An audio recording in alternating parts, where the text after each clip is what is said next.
காஞ்சி மகாபெரிவாளோட காசி யாத்திரையில பல க்ஷேத்திரங்கள் பெரியவா தரிசனம் பண்ணா, பல தீர்த்தங்கள்ல ஸ்நானம் பண்ணினா. அப்படி பெரியவா போனதுனாலேயே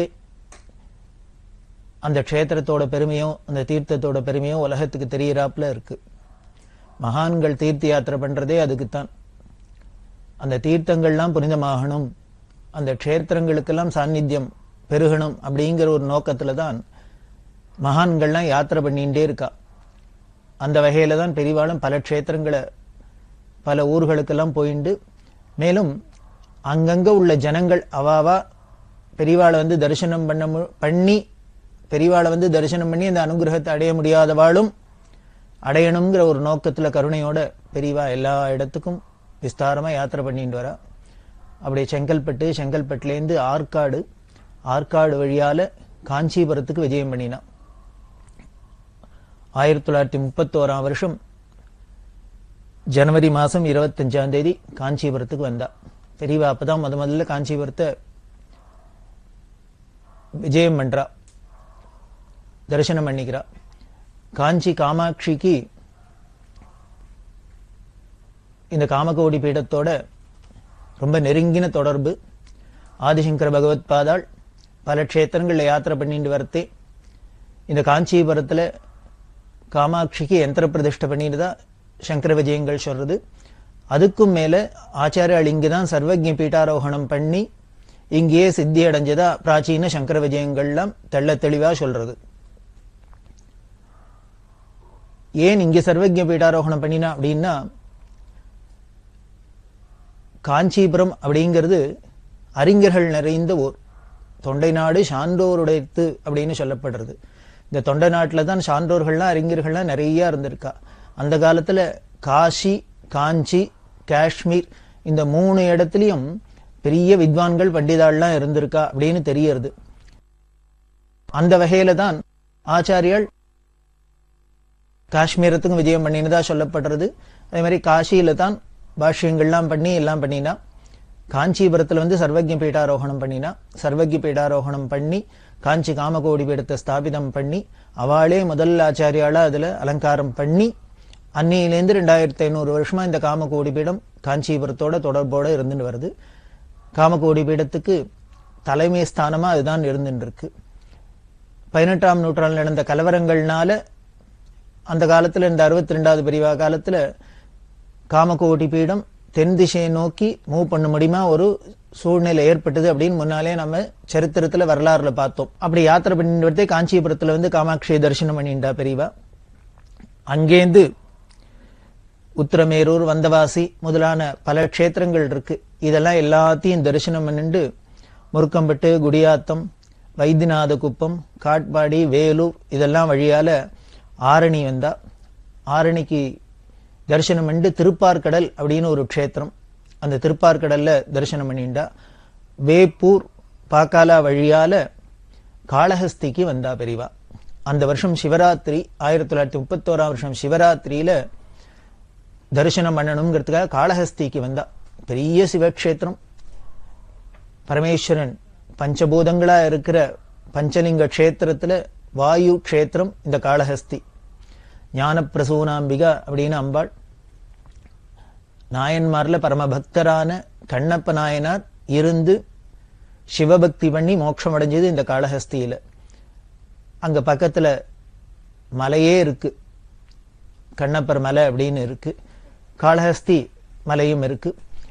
அந்த காளஹஸ்தியில வந்து தரிசனம் பண்ணிட்டு சிவராத்திரி தரிசனம் பண்ணிட்டு அங்க ஸ்வர்ணமுகி அப்படின்னு நதி, அந்த ஸ்வர்ணமுகியில ஸ்நானம் பண்ணி ஆனந்தமா இருந்து தரிசனம் கொடுத்துன்னு தானும் தரிசனம் பண்ணிட்டு இருக்கிறதே அந்த கிரி பிரதட்சணம் பண்ணணும் அப்படின்னு ஆசைப்பட்டா. ஏன்னா கண்ணப்பரே இருந்து அங்க சுவாமியை பிரதிஷ்டை பண்ணினது, பூஜை பண்ணினது, அந்த மலையை கிரி பிரதட்சணம் பண்ணணும் அப்படின்னு ஆசைப்பட்டா. பெரியவா எங்கெங்கெல்லாம் முக்கியமான மலையெல்லாம் இருந்திருக்கோ அதெல்லாம் கிரி பிரதட்சணம் பண்ணியிருக்கா. பொதுவாகவே நமக்கெல்லாம் கிரி பிரதட்சணம் அப்படின்னா திருவண்ணாமலை, அருணாச்சலம் தான் தெரியும். அதுவும் ஒரு காலத்துல ரொம்ப கடினமா தான் இருந்தது கிரி பிரதட்சணம் பண்றது. இப்ப வேணா சமீப காலத்துல வேணா அதுக்கு ரோடெல்லாம் போட்டு லைட் எல்லாம் போட்டு சௌரியமா எல்லாரும் யாரு வேணா பண்றாப்புல பண்ணி வச்சிருக்காளே வழி, ஒரு காலத்துல கிரி பிரதட்சணம் பண்றதெல்லாம் ரொம்ப சிரமமா இருந்தது. இன்னும் பல இடங்கள் கிரி பிரதட்சணத்துக்கு முக்கியமானதா இருக்கு. கடலாடி அப்படின்னு ஒரு இடம் இருக்கு, அதுக்கு பக்கத்துல பர்வதமலை அப்படின்னு ஒண்ணும்.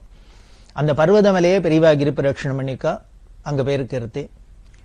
அது மாதிரி திருக்கழுக்குன்றத்துல வேதகிரி அப்படின்னு பேரு, வேதமே அங்க மலையா இருக்கு அப்படின்னு புராணங்கள்லாம் நாம பார்த்தோம்.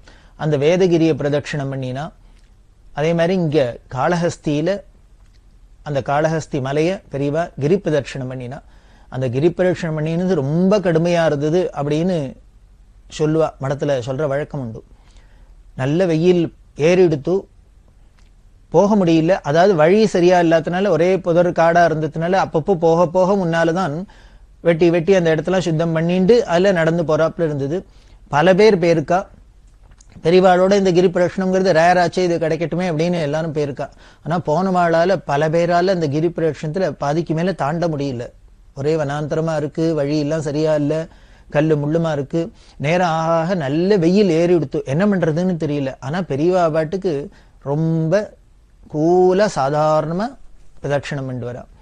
அப்ப சொல்லுவா, ஷாக்கெல்லாம் கொண்டு வர சொல்லி, ஊர்லேருந்து மடத்திலேருந்துலாம் இருந்த இந்த உக்ராணத்துல இந்த ஷாக்கெல்லாம் கொண்டு வர சொல்லி அதை நினைச்சு நினைச்சு முன்னால போட்டு போட்டு அதுல எல்லாரும் நடந்து நடந்து போவாளாம். யாராலெல்லாம் அந்த கால் சூடு தாங்கலையோ அவெல்லாம் நடந்து நடந்து போவாளாம். சிவராத்திரி சமயத்துல பார்த்தா மாசி மாசமா இருந்தா கூட பகல்ல ரொம்ப கடுமையான வெயிலா இருக்கும், ராத்திரியில நல்ல பனி இருக்கும், குளிர் இருக்கும். அப்படி ஒரு சீசன் அது. அதனால அந்த மத்தியான வெயில தாங்க முடியாத கிரி பிரதட்சணத்துல பல பேர் சிரமப்பட பெரியவா இது மாதிரி ஒரு ஐடியா கொடுத்து ஷாக்கை கொண்டு வந்து அதை நினைச்சு நினைச்சு தரையில போட்டுன்னு அதுல நடந்து வருது. எல்லாரும் இந்த தடையில போட்டோன்னு இந்த ஷாக்கே ட்ரை ஆயிடும், காஞ்சி போயிடும் ட்ரையர்ல போட்டாப்புல. அப்படி ஒரு கடுமையான வெயில்ல இந்த கிரி பிரதட்சணம் பண்ணினா காளஹஸ்தியில. அப்புறம் காளஹஸ்தி ராஜா தன்னோட அரண்மனைக்கு அழிச்சுன்னு போய் பெரியவாளை தங்க வச்சு ராஜோபச்சாரம் எல்லாம் பண்ணி பெரியவாளோட அனுகிரகத்தை அடைஞ்சார். அங்கேருந்து பெரியவா அடுத்தது திருப்பதி க்ஷேத்திரத்துக்கு வந்தா. திருப்பதியில கீழே திருப்பதியில பெரிய மிகப்பெரிய பிரம்மாண்டமான வரவேற்பு பெரியவாளுக்கு. அந்த ஊர்வலத்தோட பட்ன பிரவேசத்தோட கோவிந்தராஜரை போய் தரிசனம் பண்ணிட்டு அப்புறம் திருமலைக்கு மேலே ஏறி போனா.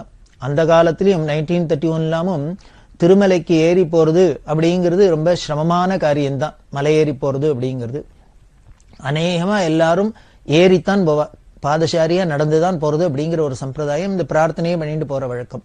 அப்படி திருமலைக்கு பெரியவா போக அங்க தேவஸ்தான ஆபீஸ்ல உள்ளவா எல்லாருமா சேர்ந்துட்டு அங்க பூஜைகாரர்கள், அர்ச்சகர்கள், பட்டாச்சாரியர் எல்லாருமா பெரியவாளை பூர்ணகும்பத்தோட வரவேற்று ரொம்ப ஆனந்தமா பெருமாளை தரிசனம் பண்ணி வச்சா. பெரியவாளும் ரொம்ப ஆனந்தமா தரிசனம் பண்ணா. இந்த திருப்பதியில காஞ்சி காமகோடி பீடாதிபதிகளுக்கு சில சலுகைகள்லாம் உண்டு. பல க்ஷேத்திரங்கள்ல காஞ்சி காமகோடி பீடாதிபதிகளுக்கு ஸ்பெஷலா சில சலுகைகள்லாம் உண்டு. அது காரணம் ஆதிசங்கர பகவத்பாதால் எங்கெங்கெல்லாம் போய் யந்திர பிரதிஷ்டை, சக்கர பிரதிஷ்டை முதலானதெல்லாம் பண்ணி அவளோட சம்பந்தம் இருக்கோ அந்தந்த இடங்கள் எல்லாம் காமகோடி பீடாதிபதிகளுக்கும் அதே சலுகை உண்டு. ஆச்சாரியாள் காலத்திலேருந்து ஆயிரக்கணக்கான 2500 வருஷமா அந்த சலுகை கொடுக்கப்பட்டு வருது. அதுல இந்த காமகோடி பீடாதிபதிகள் திருப்பதிக்குள்ள போனா அவளை அந்த பிரதம அர்ச்சகாள்லேருந்து ஆரம்பிச்சு எல்லாரும் பூர்ணகும்பத்தோட வரவேற்று உள்ளுக்குள்ள அழிச்சுன்னு போகணும். கர்ப்பகிரகத்து உள்ளுக்குள்ள பெரியவா போய் சுவாமியை தரிசனம் பண்ணிட்டு சாமரம் போடுறது அப்படின்னு ஒரு சம்பிரதாயம். இவா கையாலே சுவாமிக்கு சாமரம் போடுறது. அதுக்கு முன்னால் எல்லாமும் சுக்கிரவாரத்துல இவா போனா இவா கையால அபிஷேகம் பண்றது, இது மாதிரி ஒரு ரைட்ஸ் எல்லாம் இருந்திருக்கு. அதுபடி எல்லாம் பெரியவாளுக்கு என்னென்ன உபச்சாரம் பண்ணணுமோ எல்லாம் படினா பெரியவாளும் தரிசனம் பண்ணிண்டா. உண்டில்ல ஸ்வர்ணம், வைரம், வைடூரியம் முதலான நவரத்தங்கள்லாம் பெருமாளுக்கு சமர்ப்பணம் பண்ணி அந்த க்ஷேத்திரத்துல என்னென்ன சம்பிரதாயம் உண்டோ அது எல்லாத்தையும் பெரியவா பண்ணிட்டு அப்புறம் வந்து தங்கி இருந்து அங்கேயே பூஜை எல்லாம் பண்ணி அங்க தேவஸ்தான ஷார்புல பெரியவாளுக்கு பிக்ஷாவந்தனம் முதலான எல்லாம் பண்ணப்பட்டு அந்த திருப்பதி யாத்திரையை முடிச்சுண்டு பெரியவா அங்கேயே பாபநாசம் இருக்கு, ஆகாச கங்கை இருக்கு, இதுல எல்லாம் ஸ்நானம் எல்லாம் பண்றது, இந்த மாதிரி என்னென்ன உண்டோ அங்க அத்தனையும் பண்ணிட்டா பெரியவா. பண்ணிட்டு வெங்கடகிரிக்கு வந்தா. வெங்கடகிரி ராஜா பெரியவாளை உபச்சாரம் பண்ணி அவரை வரவேற்று எல்லாம் பண்ணினர். அப்புறம் பூடி, வடமலைப்பேட்டை வழியால பதிரேடு, இது மாதிரி பல ஆந்திரால உள்ள க்ஷேத்திரங்கள்லாம் பார்த்துட்டு மல்லவரம், புங்கனூர் அப்படிங்கிற இடத்துக்கு வந்தா. அதுக்கப்புறம் திருச்சானூர்ல வந்து பத்மாவதி தாயார். அங்கேயும் சில சலுகைகள்லாம் உண்டு. அதுபடி பெரியவாளுக்கு கொடுக்கப்பட வரவேற்போட பெரியவா பத்மாவதி தாயார தரிசனம் பண்ணிட்டு புத்தூருக்கு வந்தா. புத்தூர்ல தங்கி இருக்கிறது பக்கத்துல புக்க நகரி அப்படிங்கிற இடம்லாம் இருக்கு. இந்த புக்கைங்கிறதும் பெரிய க்ஷேத்திரம். குஷஸ்தலி அப்படிங்கிற நதி, அந்த குஷஸ்தலி ஓடுற இடம் அது. அங்க ரொம்ப பிராச்சீனமான சிவாலயம் ஒண்ணு இருக்கு. அங்கெல்லாம் போய் பெரியவா தரிசனம் பண்ணி அதுக்கப்புறம் பிற்காலத்துல இந்த புக்கேல சங்கர மடம் ஒண்ணு நிறுவி பெரியவா அங்க கொஞ்ச நாள் தங்கியும் இருந்தா. அந்த புக்கே எல்லாம் போய் தரிசனம் பண்ணிட்டு நகரியில தரிசனம் பண்ணிட்டு நகரியில இருந்துட்டு தான் 1932 வருஷம் ஜூன் மாசம் 14ஆம் தேதி பெரியவாளோட தாயார் மகாலட்சுமி அம்மா கும்பகோணத்துல காலகதி அடைஞ்சா, சிவபதம் அடைஞ்சா. பெரியவா இந்த நகரியில இருக்கா. வித்வான்களோட சதஸ் நடந்ததுக்கு எல்லாரோடையும் பேசின்னு இருக்கா. பேசின்னு இருக்கிறது மடத்துக்கு ஒரு தந்தி வந்தது. அந்த தந்தியை எடுத்துட்டு நேர மேனேஜர் பெரியவாள்கிட்ட வந்தார். சொல்ல போற என்ன தந்தி வந்திருக்கு. ஏன்னா அந்த காலத்துல தந்தி அப்படின்னாலே ரொம்ப முக்கியமான விஷயமா இருக்கிறதுனால இந்த தந்தியை உடனே பெரியவாள்கிட்ட தெரிவிக்கணும் அப்படிங்கிறது பெரியவாளோ வித்வான்களுக்கு நடுப்புற உட்காந்து பேசின்னு இருக்கா. அவர் தந்தி எடுத்துன்னு வரத்தையே பெரியவா அப்படி கையை காமிச்சா. அங்கே இரு அப்படின்னு ஒன்னும் ஜாடையில சொன்னா. அவர் ஒன்னும் சொல்லல. ஆனா அவரோ முக்கியமான சமாச்சாரம் பெரியவாள்கிட்ட சொல்லணும்னா அப்ப கிட்டக்கு வராத சொல்ல வேண்டாம்னு சொல்றாளேன்னு இவருக்கு தவிச்சுன்னு இருக்கிறது. பெரியவா இந்த வித்வான்கள்லாம் பார்த்து கேட்டா, ஒரு சன்னியாசியோட தாயார் காலம் ஆயிட்டாக்க அதை கேட்டாக்க அந்த சன்னியாசி என்ன பண்ணணும்னு சாஸ்திரம் சொல்லியிருக்கு, இவங்கெல்லாம் சொல்லுங்க அப்படின்னு வித்வான்கள்ட்ட கேட்டா. இந்த வித்வான்கள்ட்ட எல்லாம் கேட்டோன்னு என்ன திடீர்னு சம்பந்தம் இல்லாத எதுக்கு பெரியவா சன்னியாசி தாயார் வியோகத்தை பத்தி கேட்கிறா அப்படின்னு அவளுக்கு ஒரு சந்தேகம், கவலை வந்துடுத்து. அதுக்கு மேல தந்தி வந்திருக்கு அப்படிங்கறதுல அந்த சிச்சுவேஷன்ல எனக்கு தெரியறதே. உடனே எல்லாரும் 4 மணி 7ன்னு கணக்கு போட்டா. என்னன்னா பெரியவாளோட தாயார் கும்பகோணத்துல இருக்கா அப்படின்னு தெரியும்.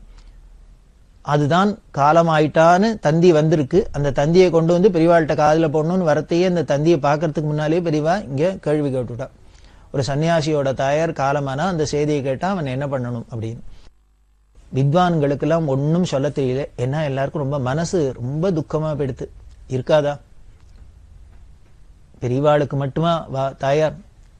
அண்டச்சராச்சரத்துக்கும் உலகத்துக்குமே தாயாரா தானே பாவிச்சிருந்தது உலகம். ஏன்னா எந்த ஈஸ்வரனோ சர்வேஸ்வரனோ அவனை 10 மாசம் சுமந்து இந்த உலகத்துக்கு கொடுத்தாளே, தானமா கொடுத்தாளே. அதனால எல்லாருக்குமே இந்த தாயார் ஸ்தானம் தானே மாத்திருவாத்சல்யம். எல்லாரும் இந்த துக்கத்துல ரொம்ப மனசு தாபப்பட்டுன்னு பதில் சொல்லல. உடனே பெரியவா மௌனமா ஏந்துண்டா. அதுக்கப்புறம் பேசல. தண்டத்தை தூக்கிண்டா நேர நடந்து போறா. நடந்து போனா பக்கத்துல கைலாச கொனை, சதாசிவ கொனை, அம்மவாறு கொனை அப்படின்லாம் அந்த பிரதேசத்துல இருக்கு. தெலுங்குல கொனை அப்படின்னாக்க அருவி சொல்லுவா போல இருக்கு. அந்த கைலாச கொனை, கைலாச நீர்வீழ்ச்சி, அது மாதிரி எல்லாம் இருக்கு. சதாசிவ நீர்வீழ்ச்சி அப்படின்லாம் இருக்கு. இன்னமும் இருக்கு. பெரிய டூரிஸ்ட் ஸ்பாட் மாதிரி இருக்கு. ரொம்ப இயற்கை காட்சிகள் நிறைஞ்ச இடம். ரொம்ப ரம்யமா இருக்கக்கூடிய ஏகாந்தமான இருக்கக்கூடிய இடம். உடனே இந்த அருவிக்கு போனா, அருவியில போய் பெரியவா ஸ்நானம் பண்ணினா அதுக்கப்புறம் கூட வந்தவா அத்தனை பேரும் அதுக்குள்ள இந்த விஷயம் காட்டு தீயா ஊர் முழுக்கலும் பரவிடுத்து. பெரியவாளோட தாயார் காலமாயிட்டா, பெரியவாளோட தாயார் காலமாயிட்டான்னு எல்லாரும் அழுத கண்ணோட பின்னாலேயே போய் அந்த அருவியில ஸ்நானம் பண்ணி அதுக்கப்புறம் பெரியவா மௌனமா தன்னோட இருப்பிடம் வந்துட்டா. சாஸ்திரத்துல அதுதான் சொல்லியிருக்கு. ஒரு சன்னியாசி தன்னோட தாயார் காலமாயிட்டான்னு கேள்விப்பட்டா என்ன பண்ணலான்னு வேற ஒண்ணும் பண்ண முடியாது, ஸ்நானம் பண்ணல, அவ்வளவுதான். அது கூட தாயார் காலமான செய்தியை கேட்டாதான். அப்படி ஒரு தாயாருங்கிற ஸ்தானம் நமது சாஸ்திரத்துல நமது மதத்துல அவ்வளவு முக்கியமா கொடுக்கப்பட்டிருக்கு. அப்படி பெரியவாளோட தாயார் காலமான நிகழ்ச்சி எல்லாரையும் ரொம்ப உருக்கித்து அதுக்கப்புறம் மடத்துல எல்லாருமா சேர்ந்துட்டு பெரியவாளோட தாயாருங்கிறதுனால தானங்கள் எல்லாம் பண்ணணும் அப்படின்லாம் சொன்னா எல்லாம் பெரியவா ஒன்னுத்துக்கும் சொல்லல, பிசாத இருந்துட்டு சாட்சி மாத்திரமா இருந்துட்டா. அதுக்கப்புறம் கார்வேட் நகரம் அப்படிங்கிறதுக்கு வந்தா. அங்கேயும் ராஜா, கார்வேட் நகர ராஜா இருக்கார். அதுக்கப்புறம் இந்த காசி யாத்திரை போது 32 வருஷம் அங்க போனது. அங்க போய் ரொம்ப உபச்சாரம் பண்ணினா. அதுக்கப்புறம் பெரியவா 1971 வருஷம் இந்த கார்வேட் நகர ராஜாவோட பிரார்த்தனைக்காக போய் அந்த கார்வேட் நகரத்துல 1 வருஷம் போல இருந்தா. அதுக்கப்புறம் அங்கேருந்து 1932 வருஷம் வியாச பூஜையை புக்கங்கிற இடத்துல பண்ணினா. முதல்ல சொன்னேன் புக்கங்கிற இடம் குஷஸ்தலி நதி ஓடுற இடம், பஞ்சகங்கா அப்படின்னு அருவி இருக்கிற இடம், ரொம்ப ரம்யமான இடம், ரொம்ப அழகா இருக்கும். அந்த இடத்துல போய் பெரியவா அந்த வருஷம் புக்கேல வியாச பூஜையை பண்ணினா 32ஆம் வருஷம். அந்த சாதுர்மாசி விரதங்களை முடிச்சுண்டு திருத்தணியில வந்து சுவாமி தரிசனம் பண்ணிட்டு, சுப்பிரமணிய சுவாமியை தரிசனம் பண்ணிட்டு 1932ஆம் வருஷம் செப்டம்பர் மாசம் 22ஆம் தேதி சென்னை மாநகரத்துக்கு விஜயம் பண்ணினான். முதல்ல பெரியவாளோட திருப்பாதம் 1932ஆம் வருஷம் செப்டம்பர் மாசம் 28ஆம் தேதி சென்னை நகரத்துல பெரியவாளோட பாதம் பட்டுது. அந்த வருஷம் நவராத்திரி பூஜை மெட்ராஸ்ல பண்ணினா, சமஸ்கிருத காலேஜில் மயிலாப்பூர்ல தங்கி இருந்தா. அதுக்கப்புறம் பல இடங்களுக்கு சென்னை மாநகரத்துல விஜயம் பண்ணினா. இந்த சென்னை மாநகரத்துல பெரியவா உபன்யாசம் நிறைய பண்ணினா. தினம் சாயந்தரம் உட்கார்ந்துட்டு சிம்மாசனம் பார்த்தேன்னா ஒரு போட்டோவே இருக்கும். இன்னும் மயிலாப்பூர் சமஸ்கிருத காலேஜில் இந்த 1932ஆம் வருஷம் பெரியவா உபன்யாசம் பண்றதே எடுத்த போட்டோ இன்னமும் பெருசா அங்க வச்சிருக்கா. எந்த இடத்துல எந்த ஹால்ல உட்கார்ந்து பெரியவா பண்ணினாலோ அந்த இடத்துல அந்த போட்டோவை அப்படியே வச்சிருக்கா. வெள்ளி சிம்மாசனத்துல உட்கார்ந்துன்னு சக்கரவர்த்தி மாதிரி பெரியவா பல விஷயங்களை உபன்யாசம் பண்ணியிருக்கா. அப்படியிலேருந்து ஆரம்பிச்சதுதான் பிற்காலத்துல 57, 58, 59 இங்க மயிலாப்பூர்ல இருக்கிறதே மெட்ராஸ்ல இருக்கிறதையும் அந்த உபன்யாசம்லாம் தொடர்ந்தது. அதெல்லாம் தான் தொகுக்கப்பட்டு தெய்வத்தின் குரல் அப்படிங்கிற தலைப்புல ஒரு பெரிய புஸ்தகமா ராகண்மதி அண்ணா அவர்கள் எழுதி வெளியிட்டிருக்கா. அப்படி மெட்ராஸ்ல இருந்தா. அப்போ பிடி பாணி அண்ட் கோ அப்படின்னு ஒரு கம்பெனி, அதோட முதலாளி தண்டமாணியர் அப்படிங்கிறவர் பரம பக்தர் பெரியவாள்கிட்ட. அவர் என்ன பண்ணார், பெரியவாளுக்காக யாத்திரைக்காக ஒரு மேனா பண்ணி கொடுத்தார். என்ன அப்படின்னா, பெரியவாளை பார்க்கிறவாள்லாம் ஏதானும் பெரியவாளுக்கு உபயோகமா நம்ம ஒரு கைங்கரியம் பண்ண மாட்டோமா, ஏதானும் ஒரு சாமான் கொடுத்துட மாட்டோமா, ஏதானும் சாமான் கொடுத்த மாட்டோமா அப்படின்னு ரொம்ப தாபத்துல அவ போட்டி போட்டுன்னு என்னெல்லாமோ பண்ணுவா. அது மாதிரி இந்த பிடி பாணியன் கோ தண்டபாணியர் பெரியவாளுக்கு ஒரு மேனா சவாரி பண்ணி கொடுத்தார். அவ யாத்திரைக்கு சௌரியமா இருக்கட்டுமே அப்படின்னு. அதுக்கப்புறம் இந்த மெட்ராஸை சுத்தி பல இடங்கள்ல பெரியவா இருந்தான்னு சொன்னேன். திருமங்கலம் அப்படின்னு இருக்கு, அண்ணா நகருக்கு பக்கத்துல திருமங்கலம் அப்படின்னு. அந்த திருமங்கலத்துல ஏகே ரங்கநாதையர் அப்படின்னு ஒரு பக்தர், அவர் ஓட்டு ஃபேக்டரி வச்சிருந்தார். அந்த காலத்துல பார்த்தீங்கன்னா அந்த திருமங்கலம் அப்படின்னு இந்த பூந்தமல்லி வரைக்கும் எல்லாமே இந்த செங்கல் சூளையா இருக்கும், ஓடு தயாரிக்கிற ஃபேக்டரியா இருக்கும், அது மாதிரி இடமா தான் இருந்தது அது. அதுல இந்த ஏகே ரங்கநாதையர் ஓடு தயாரிக்கிற ஃபேக்டரி வச்சிருந்தார். இந்த ரங்கநாதையர் பிரார்த்தனை பண்ண தன்னோட ஃபேக்டரிக்கு வரணும், அங்க திருமங்கலத்துல வந்து விஜயம் பண்ணணும், பெரியவா இருக்கணும் அப்படின்னு ஆசைப்பட பெரியவா அங்க போய் இருந்தா கொஞ்ச நாளைக்கு. அப்படி இந்த திருமங்கலத்துல இருக்கிறதே சங்கராந்தி, பொங்கல், மாட்டு பொங்கல், கனு மாட்டு பொங்கல் அப்படின்னு சொல்லுவா. அந்த மாட்டு பொங்கல் அன்னைக்கு ஹரிஜன தலைவர் MC ராஜா அப்படிங்கிற பக்தர், அவர் தன்னோட மனைவி குடும்பத்தோட பெரியவாளை தரிசனம் பண்றதுக்காக வந்தார். இந்த MC ராஜாவை பத்தி தெரியாதவா இருக்க முடியாது. ஹரிஜன அந்த சமுதாயத்துக்கு ஒரு பெரிய தலைவராக இருந்தார். பார்லிமெண்ட்லயா இருக்கட்டும், அசம்பிளிலயா இருக்கட்டும், எல்லாத்திலையும் மெம்பரா இருந்தார். அந்த காலத்துல லண்டன்ல நடந்த முதல் வட்டமேஜ மாநாட்டுக்கு இவர் போய் அட்டென்ட் பண்ணியிருக்கார். அது மாதிரி பல தேச சேவையில ஈடுபட்டவர், சமுதாய பணியில ஈடுபட்டவர். அவர் பெரியவாளை வந்து தரிசனம் பண்ணினார். பெரியவாள்கிட்ட பல விஷயங்கள் அவர் மனம் விட்டு பரமாறிந்தார். இந்த MC ராஜா வரப்போறா அப்படின்னு மடத்துல இருக்கிற சில பேருக்கெல்லாம் கொஞ்சம் கவலையா இருந்தது. காரணம், அந்த காலத்துல இந்த ஆலய பிரவேசத்தை பத்தி ஒரு பெரிய பிரச்சனை ஏற்பட்டது. ஆலய பிரவேசம் பண்ணணும் அப்படின்னு அரசியல் ரீதியா அதுக்கு ஒரு பெரிய முக்கியத்துவம் கொடுத்து அதை ஒரு இயக்கமா பண்ணிட்டுலாம் வந்திருந்தா. அப்படி இருக்கிறதே அதுல ரொம்ப ஆச்சார அனுஷ்டானமா சாஸ்திரோக்தமா இருக்கிறவாளுக்கும் இவாளுக்கும் அதுல ஒரு அபிப்பிராய பேதம் வந்தது. சாஸ்திர விரோதமா அப்படி பண்ணக்கூடாது, சாஸ்திரம் எது பண்ணலாம்னு சொல்லியிருக்கோ அதைத்தான் பண்ணணும், எதை எதை பண்ணக்கூடாதுன்னு தடை விதிச்சிருக்கோ அதெல்லாம் பண்ணக்கூடாது, அதுதான் சம்பிரதாயம் அப்படிங்கிறத ஃபாலோ பண்ணணும் அப்படின்லாம் இவாள்லாம் சொல்லியிருந்தா. அதுக்கு அவள்லாம் எதிர்ப்பு தெரிவிச்சிருந்தா. அதனால ஒருத்தருக்கு ஒருத்தர் பரஸ்பரம் அபிப்பிராய பேதம்லாம் இருந்தது. ஆனா பெரியவாளுக்கு எப்பொழுதுமே சாஸ்திர பிரமாணம் தான். சுவாமி கீதையிலே என்ன சொல்ற, தஸ்மாத் சாஸ்திரம் பிரமாணந்தே காரியா காரிய விவஸ்திதோ. எந்த ஒரு காரியத்தை மனுஷன் பண்ணணும்னாலும், இந்த உலகத்துல பண்ணணும்னாலும், எங்க பண்ணணும்னாலும் அதுக்கு ஏதோ ஒரு பிரமாணம் இருக்கணும். அதனால பெரியவாளும் இந்த சாஸ்திர பிரமாணப்படி தான் பண்ணணும் அப்படின்னு சொல்லியிருந்தா. அப்படி இருக்கிறது இந்த சமயத்துல MC ராஜா வராருனோடனே எல்லாருக்கும் ஒரு பயம் வந்தது. அவர் ஏதானும் வந்து வாக்குவாதம் பண்ண போறாரு. ஆனா ஆச்சரியம் என்ன அப்படின்னு, அவர் அதுக்காக வரல, பெரியவாள்கிட்ட அந்தரங்கமான பக்தியில வந்து பெரியவாள்கிட்ட அவர் தரிசனம் பண்ணிட்டு பல விஷயங்களை பேசிட்டு, பெரியவாளும் தன்னோட கருத்தெல்லாமும் பல விஷயங்களை சொன்னா, நீங்க எதையும் ஒரு குறுகின நோக்கத்துக்கோட ஒரு அரசியல் ஆதாயத்துக்கோ அதுக்காக பண்ணப்படாது. பொதுநலத்தை உத்தேசிச்சு, ஒரு அமைதியை உத்தேசிச்சு, எல்லாரோட விஷயத்தை உத்தேசிச்சு தான் நாம எந்த காரியம் பண்ணாலும் பண்ணணும். அதுக்கு உண்டானதை யோசிக்கணும் அப்படின்னு அவருக்கு அட்வைஸ் பண்ண எல்லாம் பண்ணி அவர் ரொம்ப தரிசனம் பண்ணி சந்தோஷப்பட்டு அவர் உத்தரவு வாங்கிக்கிறது. என்ன பண்ண, அவரோட சம்சாரம் பெரியவா அந்த நகர்ந்துனோன்னா அந்த பெரியவா நின்று எடுத்து பாததூளி மண்ணை எடுத்து தன்னோட மடியில கட்டிண்டு கண்ணால தாரதாரியா தண்ணி விட்டு அந்த அம்மா போனா. இதை பார்த்த எல்லாருக்கும் ஆச்சரியமா, அந்த என்ன ஒரு பக்தி, பெரியவாளோட பாததூளியை எடுத்து பூஜையில கொண்டு வச்சுக்கணும்னு ஆசைப்பட்டு எடுத்துன்னு போறாளே அப்படின்னு.